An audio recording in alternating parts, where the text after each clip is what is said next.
Welcome to another exciting Bowtie Friday here on News Channel 8.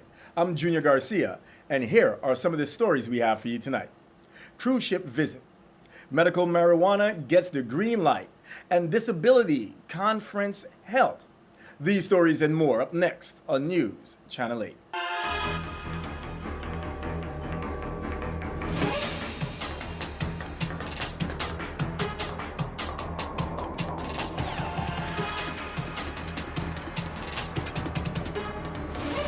Channel 8 News is brought to you by R3D to help balance your quality of life, a blend of herbs and phytonutrients to help support joint health.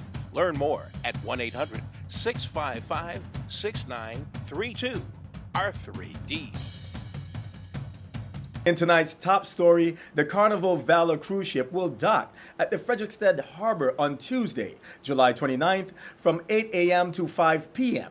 A variety of activities have been planned by the VI Department of Tourism and other organizations to welcome visitors, including outdoor musical performances, a parade, and more.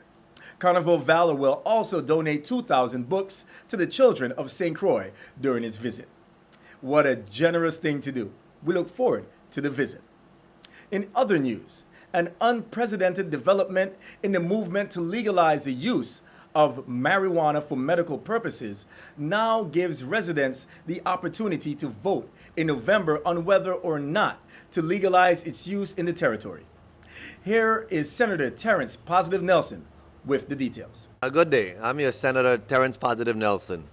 On the 24th of July, the Rules Committee took a historic step. They voted to move on the marijuana referendum to the Committee of the Whole, to the full session on Monday, July 28th. That's a first step in the process for those who are in support of the Virgin Islands having a legal cannabis industry for medicinal purposes.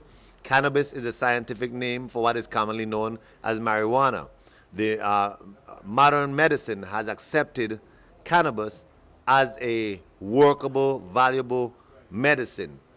In the Virgin Islands, there's real economic potential, never mind to say the health benefits. We had some patient testifiers, we had some investors testifiers, and we had individuals from the medical world. And I want to thank Dr. Christian for a very solid, Dr. Cora Christian, that is, for a very solid testimony on the 24th. I want to thank everybody who participated. I want to thank Senator Cole for offering the measure on my behalf. I want to thank the chairman, Senator Sanis, for actually having the hearing. It is part of the process, but you know there's a lot of pressure by opposition. And I want to tell the people of the Virgin Islands to understand that the legal medical marijuana industry is a well-regulated industry, and I believe it poses great economic potential for the Virgin Islands as a territory and for people who may become sick and need a medicine that does not have the side effects that can be harmful to their health and their life. I want to again say hooray. This is a step forward. In the long, rugged road to legalization, we've taken a step. And I'm going to encourage you to call your senators, call the governor, call others to encourage them to continue to walk down that road because it's going to benefit us in the very immediate future once we do so. Moving right along, the Virgin Islands Taxi Association invites the public to an information session on Monday, July 28th.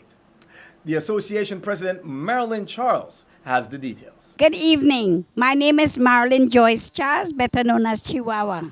We're having a very important meeting for taxi drivers, all taxi drivers.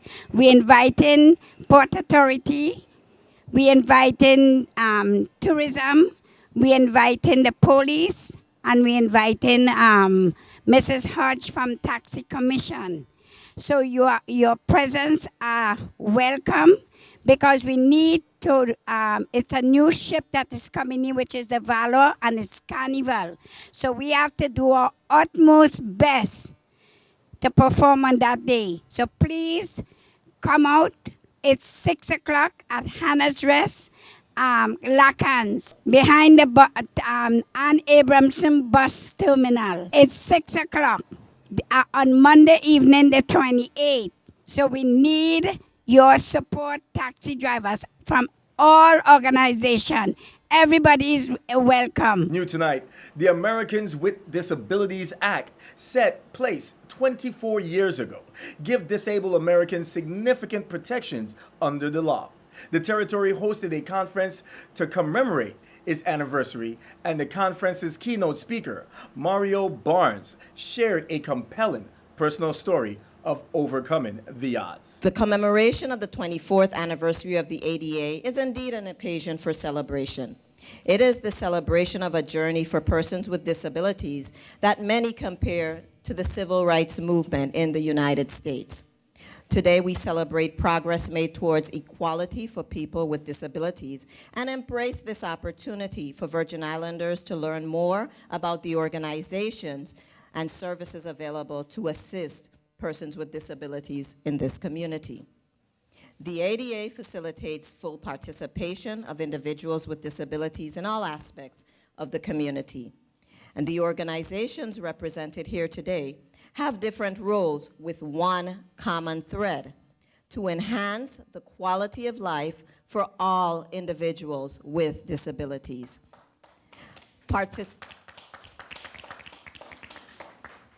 Participation in all aspects of government, from accessing services, to volunteering in programs, to serving on boards and commissions, to running for elected office, not only enhances our community, but defines who we are as a people. I want to thank the Developmental Disabilities Council and Stephanie Barnes for inviting me to this invaluable 24th anniversary of the Americans with Disabilities Act.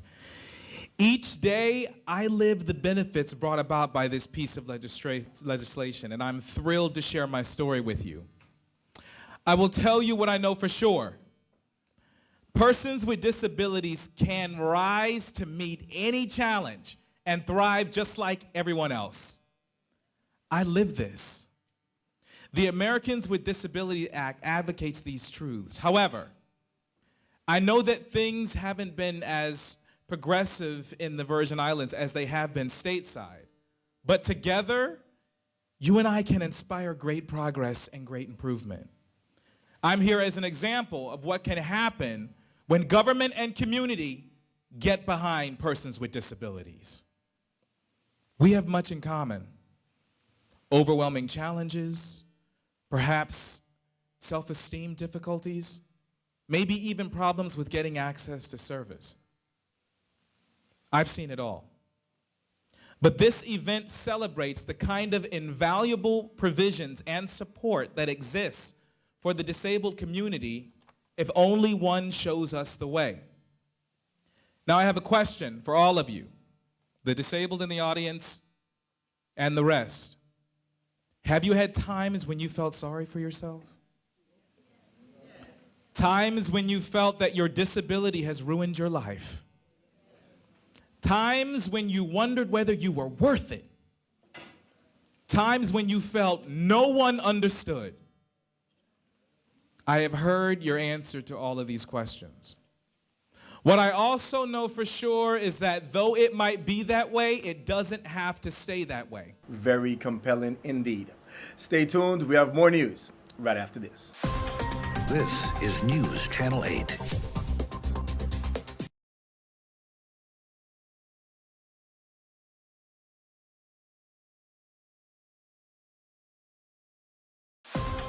This is News Channel 8.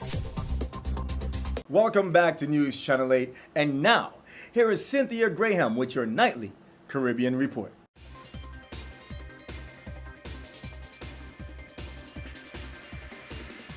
Thank you, Junior.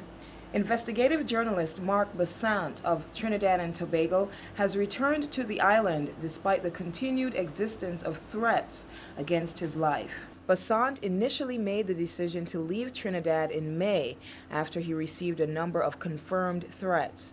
He said although the case is still being investigated, he decided to return home and continue to expose issues such as government corruption and criminal activity on the island. I did not want them to win. I wanted to take my life back and do what I do best for the people of Trinidad and Tobago and the Caribbean, said Basant of his decision to return. Investigations into the threats continue. Alert residents and fast-acting firefighters last Sunday afternoon prevented a church in the Sea Cows Bay area of Tortola from being flattened by fire. Shortly after 1 p.m., residents contacted fire personnel after seeing heavy smoke billowing from an area of the Gospel of Jesus Evangelical Pentecostal Church. Firefighters gained forced entry into the building in order to reach the source of the blaze, which ironically turned out to be a water cooler due to damage to the electrical cord. While the water cooler was destroyed, there was no significant damage to the church building and its contents. And finally tonight, a commendation from U.S. President Barack Obama was among the many accolades bestowed upon Jamaica-born Colonel Jacqueline Payne Borden at her recent retirement ceremony after serving 28 years in the U.S. Air Force Reserve as Chief Nurse Executive. Payne Borden had served the 779th Medical Group at the Andrews Air Force Base in Maryland. In his commendation, President Obama thanked her for helping to, quote, maintain the security of the nation during a critical time in its history with a devotion to duty and a spirit of sacrifice in keeping with the proud tradition of military service. This has been tonight's Caribbean Report. I'm Cynthia Graham. We'll be back on Monday to bring you more news and views from in and around the Caribbean. Back to you, Junior.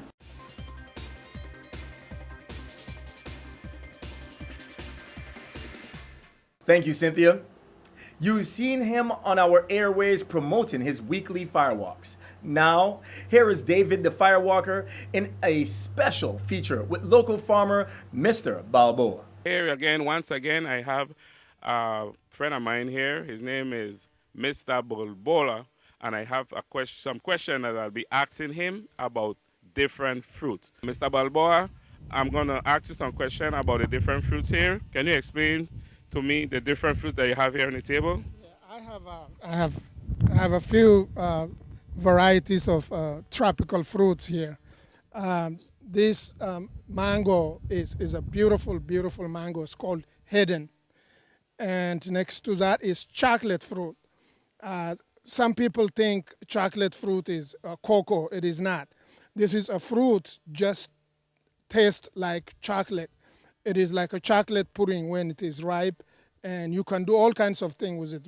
You can do a smoothie, you can do milkshake, you can even bake bread with it. So it is a wonderful, you can even put it on a cake. So it is a wonderful fruit. It's a persimmon family, not a sapote family. This is egg fruit. Egg fruit is also a wonderful, wonderful fruit. You can make smoothie with it. People make cake with it. You can do all kinds of soup with it, even soup you can do with it. This is sugar apple, of course, and I hope everybody knows. This is Julie mango, and this one you told me, what is it? Guinea Aman. Guinea Aman, okay. Guinea Aman. Yeah, Yes. so this is just a fraction of the tropical fruits I have on my farm. I have a guava berry fruiting right now. As you can see, sugar apple, avocado. This is Marcus pumpkin avocado, papayas, and then Boot 8 avocado, Pollack avocado, Lula avocado. I have all different varieties coming at a different time. So that's the whole idea of this farm. I wanted to plant a little bit of everything so that I can harvest 365 days a year. If you are a farmer, you better love it. Otherwise, it is up and down, up and down. It is not easy, but you gotta have a love for it. And as soon as I got here about 20 years ago, I fall in love with a tropical fruit. As simple as that. I just fall in love with it. There are so many varieties. Delicious. There's nothing like fresh farm-grown fruit. That is for sure. More news straight ahead. This newscast has been sponsored by Mario's Virgin Crystal. Let us save you the hassle of lugging those jugs around. Purified bottled water conveniently delivered to your home or office. Also available in your favorite grocery store. Call 773-2810. This is News Channel 8.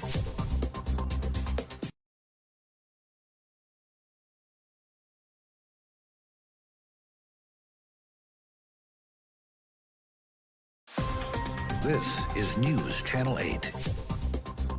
And now it's time for another Saturday hike. Once again, here is David the Firewalker with details of this weekend's Firewalk. Firewalkers, are you ready? Because we, the Firewalkers, are ready. Saturday, July 26th, we have a walk from Cremus Park to Point Udall, Grape Tree Bay, back to Cremus Park. Remember, this walk starts at 5 a.m. sharp. Be there by 4:30. 4:45 is warm-up time. And yes, this walk starts 5 a.m. sharp. Remember, don't wait until your doctor tells you to walk. This walk is free. You want to control your sugar, your high blood pressure, your cholesterol.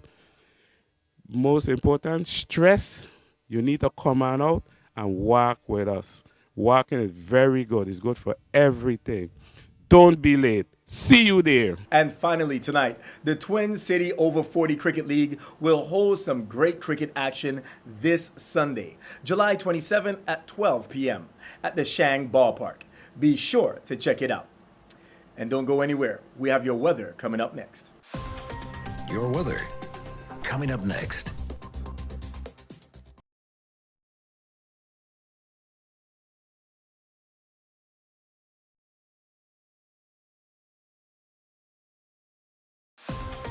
Your weather.